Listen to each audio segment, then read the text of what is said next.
Are you struggling to set boundaries with your kids?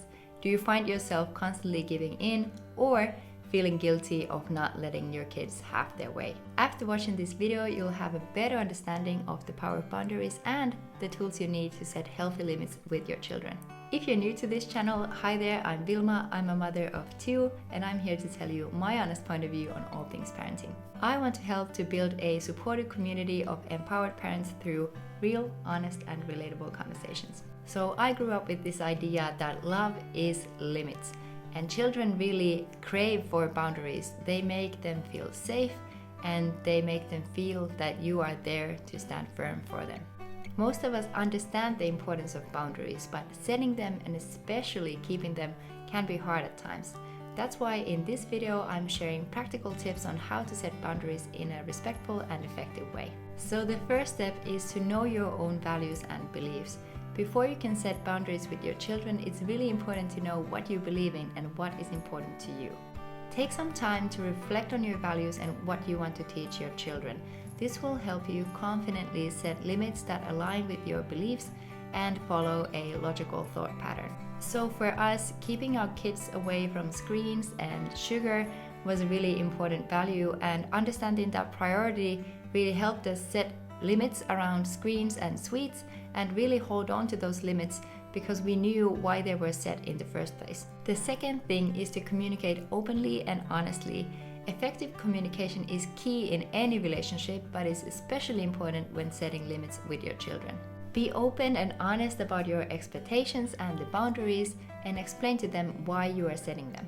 This helps our children to understand the reasoning behind boundaries and make them feel more respected. So when we say no to our children, we always try to explain why we say no. This is actually something that we talked about at length with my husband when I was pregnant with our first child, because we both agreed that we wanted to have clearly set boundaries for our children, but we also didn't want to be those because I told you so parents. We find it more effective and healthy if our children understand and internalize why we do things in a certain way. The third point is that kids test boundaries, so be firm. Kids test boundaries, and that's what they're supposed to be doing. Kids do not test boundaries to get you in a bad mood. They test boundaries because they want to check that you're still the strong and confident parent that they need and what they crave for. Remember, boundaries bring physical and psychological safety to children. So a child's worst nightmare is when a boundary is sometimes there and sometimes it is not.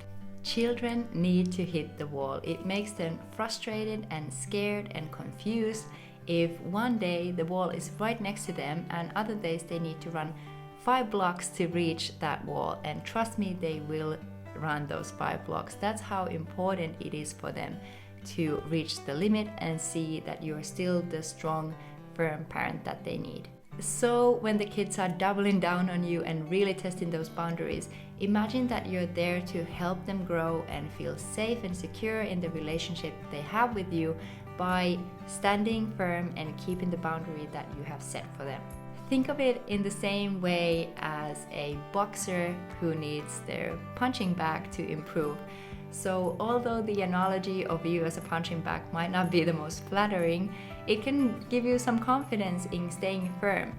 In the same way a boxer needs their punching bag to train and grow and improve, in the same way you can be the safe place for your children to train and grow as people. So when in doubt, be the bag. The fourth tip that I have for you is to follow through with consequences. Boundaries are only effective if we follow through with the consequences when a boundary is not respected.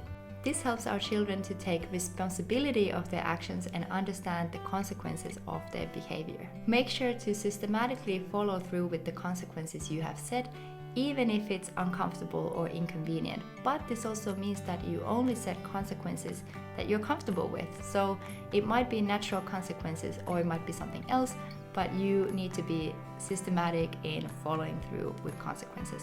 One practical example of how to keep the boundaries in a safe and respectful way with your child is that if, for example, my toddler is hitting her baby brother, I say, look, I love you and I'm not gonna let you hit your baby brother. it's unacceptable in our house and I'm not gonna let you do that.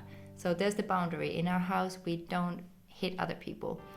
And I can tell them that, you know, I'm gonna help you in this situation by removing you 1, 2, 3, and then we go. This is not rejecting the child. This is not saying they're horrible. You're still affirming that you love your children, but it doesn't mean that you're going to give in to whatever behavior that they have. You have a boundary, you set them, and you're going to help them by removing them from the situation, and then they can try again.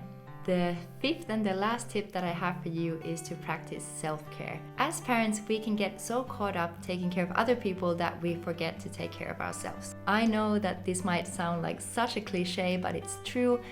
Self-care is essential to our own well-being, but also to our ability to effectively parent, to set boundaries, and especially hold on to those boundaries. And I'm not talking about a mani-pedi or a wine and dine here. I'm talking about the basic everyday things to make sure that your basic needs are met. Because if they're not, it's easier to go where the fence is lower or where there's no fence at all when your children are testing the boundaries you have set for them. If you are tired, hungry, or otherwise on the edge, you're more prone to give in because you just simply don't have the energy to face resistance right at that moment. I have a separate video coming up on self-care, so if that's something that you're interested in or something that you would like to have more tips for, make sure to subscribe to this channel and hit the little notification bell so you'll be notified once that video is out. Remember, setting boundaries is an essential part of parenting to help our children grow into healthy, well-adjusted adults. Boundaries bring psychological and physical safety for our children, and children crave for boundaries and they crave for firm parents that are there for them, holding the boundaries that they have set for their children. By adopting the habits discussed in this video, you can take control of your parenting and also help your children feel safe and secure in the relationship they have with you. If you enjoyed today's content, make sure to drop this video a like. It really does help with the YouTube algorithm to show this content to more parents who might be interested in the topic. Also, if you found this video helpful, feel free to share with a fellow parent who might enjoy it as well. Thank you so much for being with me in this video, and I will see you in the next ones. Bye!